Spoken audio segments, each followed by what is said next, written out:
আরো একটা খবর একটু আপনাদের এখানে জানিয়ে রাখতে চাইবো। 2002 সালে ভোটার তালিকা নিয়ে যে বিতর্ক, ভোটার তালিকা সংশোধন করে সেটা প্রকাশের দাবি করা হচ্ছে। কংগ্রেসের তরফ থেকে আজকে এক বিক্ষোভ দেখানো হয় এবং ডেপুটেশন দেওয়া হয়েছে বলে জানতে পারা যাচ্ছে। কি বলেছেন কংগ্রেস নেতা একটু শোনাবো আপনাদের। আজকে আমরা ডেপুটেশন দিচ্ছি, এসআইআর যেটা হচ্ছে নির্বাচন কমিশন ঘোষণা করেছেন, এটা মূলত 2002 সালে যে ভোটার লিস্ট, সেই ভোটার লিস্টে যাদের নাম আছে সেই নামের উপরে নির্ভর করেই এসআইআরটা হচ্ছে।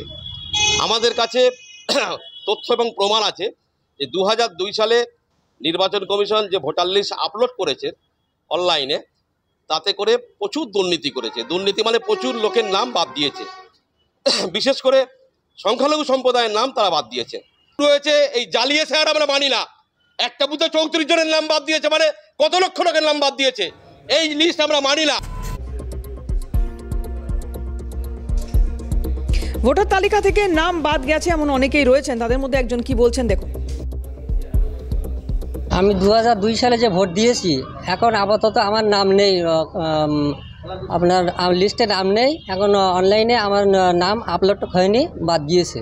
যাতে হ্যাঁ ভোট দিয়ে হ্যাঁ লিস্টে নাম আছে, যার ফলে এখন আমার নাম নেই, আপলোড বাদ গিয়েছে আমার অনলাইনে, যাতে আমার নামটা সুস্থভাবে এখন আপাতত ওটার নামটা, সেই জন্য। এবার বাঁকুড়ার দিকে নজর রাখবো। বাঁকুড়া শ্যামপুরের একটি হিন্দু অধ্যুষিত গ্রাম, যেখানে ভুয়ো ভোটারের হদিশ পাওয়া গিয়েছে, এরকম একটি অভিযোগ উঠছে। বাঁকুড়ার শ্যামপুর গ্রাম, সেখানে হিন্দু অধ্যুষিত এই গ্রামে ভুয়ো ভোটারের খোঁজ মিলছে বলে অভিযোগ সামনে আসছে।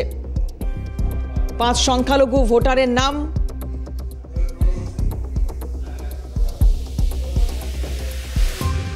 বিজেপি নেতা সুভাষ সরকার কি বলছেন শুনবো, পাশাপাশি তৃণমূল পাল্টা কি বলছে দেখুন। এর ঘোষণার প্রথম দিনই বাঁকুড়ার মতো জেলায় বাঁকুড়া বিধানসভার 285 নম্বর বুথ হচ্ছে শ্যামপুর গ্রাম, আর সেখানেই মানে যা সব নাম পাওয়া গেল, সুরেয়া বানু খাতুন, এই গ্রামে এই নামে কেউ নেই বা এই ধরনের পরিবার। দেখুন, বিষয়টা আপনাদের মাধ্যমে জানলাম, এটা খোঁজখবর নিয়ে আমরাও দেখেছি যে হয়তো কোনো কারণে 286-তে আবেদন করতে যেয়ে হয়তো মিস্টেক করে 285-তে হয়তো নামগুলো উঠে গেছে, যদি 2-4টা নাম উঠে থাকে।